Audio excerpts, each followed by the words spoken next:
श्री दुर्गा सप्तशती तृतीय अध्याय। जगदम्बा द्वारा सेनापतियों सहित महिषासुर का वध। देवी की वंदना। मैं कमल के आसन पर विराजमान देवी, जिनके अंगों की कांति उदय काल के सहस्त्र सूर्यों से भी अधिक दैदीप्यमान है, जिन्होंने लाल रंग की रेशमी एवं आकर्षक साड़ी पहन रखी है, जिनके गले में मुंडमाला सुशोभित हो रही है, जिनके दोनों स्तनों पर रक्त चंदन का लेप लगा हुआ है, जिनके कर कमल जप मालिका, विद्या, अभय और पर जैसी मुद्राओं से सुशोभित है, जिनके 3 नयन उनके मुखारविंद की शोभा को द्विगुणित कर रहे हैं, जिनके मस्तक पर चंद्रमा के साथ रत्न जड़ित मुकुट बंधा है, को भक्तिभाव से सादर प्रणाम करता हूँ।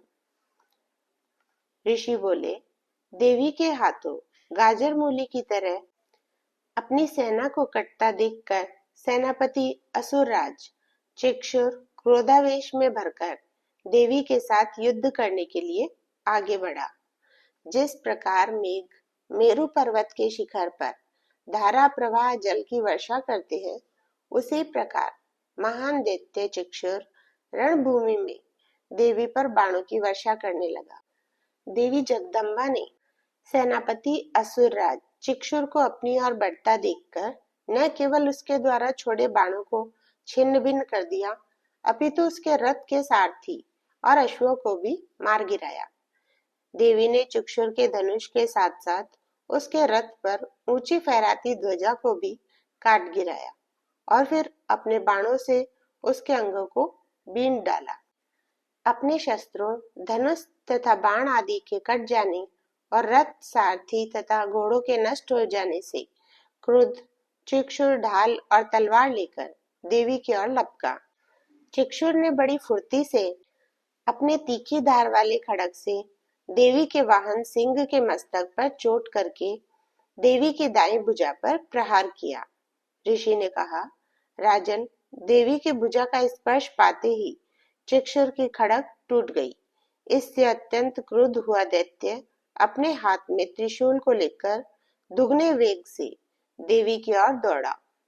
चिक्षुर ने जो ही भद्रकाली देवी पर अपना त्रिशूल फेंका, त्यों ही वह त्रिशूल आकाश से गिरते सूर्यमंडल के समान चमकने लगा। देवी ने असुर द्वारा फेंके त्रिशूल को अपनी ओर आता देखकर उसे रोकने के लिए अपना त्रिशूल उस ओर फेंका। देवी के त्रिशूल से न केवल चिक्षुर दैत्य के त्रिशूल के टुकड़े टुकड़े हो गए, अपितु स्वयं राक्षस का शरीर भी कटकर बिखर गया। प्रचंड पराक्रमी सेनापति चिक्षुर के मारे जाने पर महिषासुर का एक अन्य देव पीड़क सेनापति चामर गज पर सवार होकर देवी के सामने आया और उसने बड़ी फुर्ती के साथ देवी पर बर्छी फेंककर प्रहार किया। देवी ने अपनी भयंकर हुंकार से ही चामर को विमोहित, अशक्त और निरुत्साहित करके तत्काल पृथ्वी पर गिरा दिया तथा उसकी शक्ति को तोड़कर फेंक दिया। अपनी शक्ति को टूटा गिरा देखकर अत्यंत क्रुद्ध हुए चामर ने प्रबल वेग से देवी पर शूल फेंका, परंतु देवी ने अपने बाणों द्वारा उसे भी काट डाला।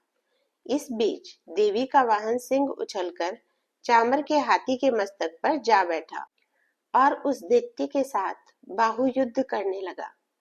युद्ध करते हुए वे दोनों, सिंह और दैत्य चामर, हाथी से गिरकर पृथ्वी पर आ गई तथा क्रोधावेश में भरे दोनों एक दूसरे पर घातक प्रहार करने लगे।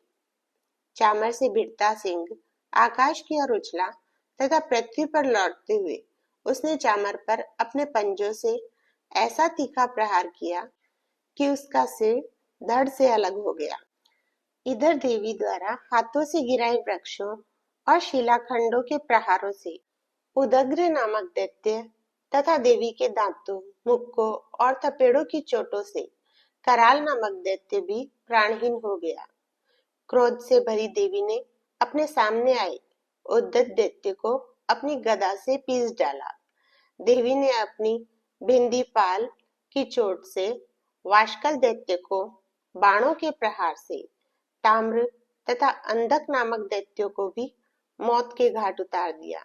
इसी प्रकार उस त्रिनयना देवी ने अपने त्रिशूल से उग्रास्य, उग्रवीर्य और महाहनु नामक असुरों को भी मार दिया। देवी ने अपने खड्ग के प्रहार से विडाल दैत्य का सिर और धड़ काटकर अलग अलग कर दिया और फिर अपने बाणों से दोनों दुर्धर और दुर्मुख नामक दैत्यों को यमलोक पहुंचा दिया। अपनी सेना का इस प्रकार संहार होने से उसे क्षीण होता देखकर महिषासुर ने भैंसे का रूप धारण कर लिया और देवी के गणों को भयभीत करने लगा। भैंसे के रूप में वह दुष्ट दैत्य देवी के कुछ गणों पर अपने गर्दन के अगले भाग से और मुख से, कुछ पर खुरों के आघात से, कुछ पर पूंछ से तथा कुछ अन्य गणों पर सींगों से प्रहार करने लगा। महिष रूपधारी दैत्य अपने उच्च सिंहनाद से, अपने वेग से, निश्वास वायु से तथा चक्कर देने से देवी के गणों को पृथ्वी पर गिराने लगा। देवी के गणों को अपने मार्ग से हटाने में सफल हुआ। महिषासुर महादेवी के वाहन सिंह का वध करने के लिए उस पर झपटा तो जगदम्बा क्रुद्ध हो उठी। जगदम्बा को सामने पाकर महिषासुर क्रोधावेश में अपने खुरों से धरती को खोदता हुआ तथा सिंगों से पर्वतों को उखाड़ फेंकता हुआ घनघोर गर्जन करने लगा। महिषासुर के अत्यंत वेग पूर्वक घूमने से पृथ्वी चक्कर खाने और फटने लगी।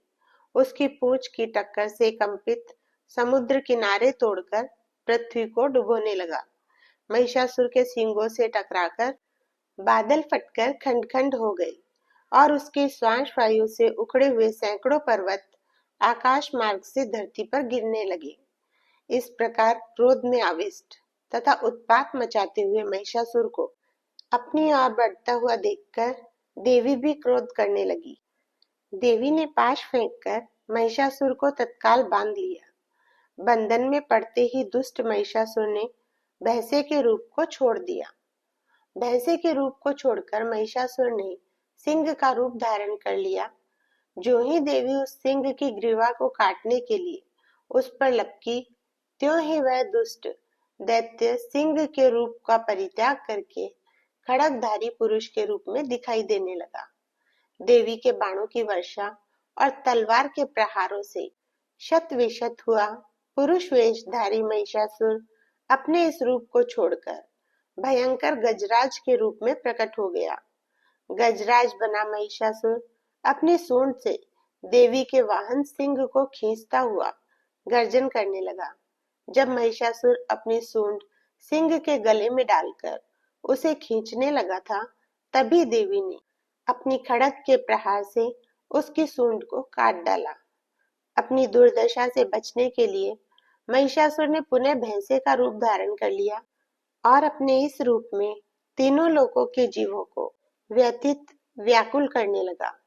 महिषासुर के इस कौतुक को देखकर क्रुद्ध हुई जगदम्बा बारंबार उत्तम मदिरा का पान करने लगी और फिर अपने नेत्रों में अरुणिमा को लाकर हंसने लगी। इधर अपने बल और शौर्य के मद से उन्मत्त बना वह दुष्ट दानव भी गरजने लगा और अपने सींगों से पर्वतों को उखाड़ उखाड़ कर देवी पर फेंकने लगा।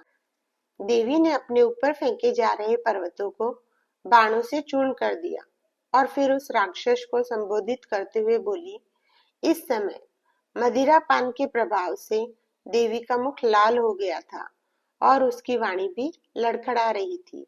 देवी ने कहा, मूर्ख, जब तक मैं मदिरा पान कर रही हूँ तब तक तुम भी जी भरकर गर्जन कर लो।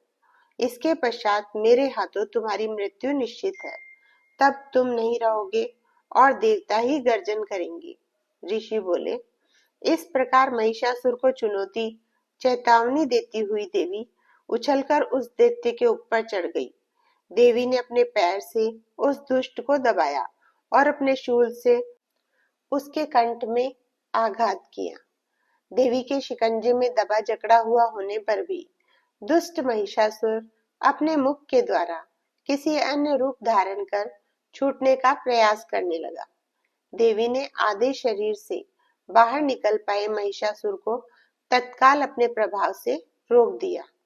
आधा बाहर निकला हुआ महिषासुर देवी से युद्ध करने लगा और तब देवी ने अपने विशाल खड्ग से उस दुष्ट दैत्य का गला काट डाला। महिषासुर के पृथ्वी पर गिरते ही असुर सेना हाहाकार करती हुई भाग खड़ी हुई और यह सब देखकर देवता प्रसन्न हो उठे। देवों ने अनेक महर्षियों को साथ लेकर भगवती जगदम्बा का स्तवन अर्चन किया। देवी की प्रशंसा में गंधर्वों ने गान और अप्सराओं ने नृत्य प्रस्तुत किया। श्री मार्कंडेय पुराण में वर्णित सावर्णिक मनवंतर की कथा के अंतर्गत देवी महात्म्य प्रसंग में देवी द्वारा विहित महिषासुर के वध संबंधी तृतीय अध्याय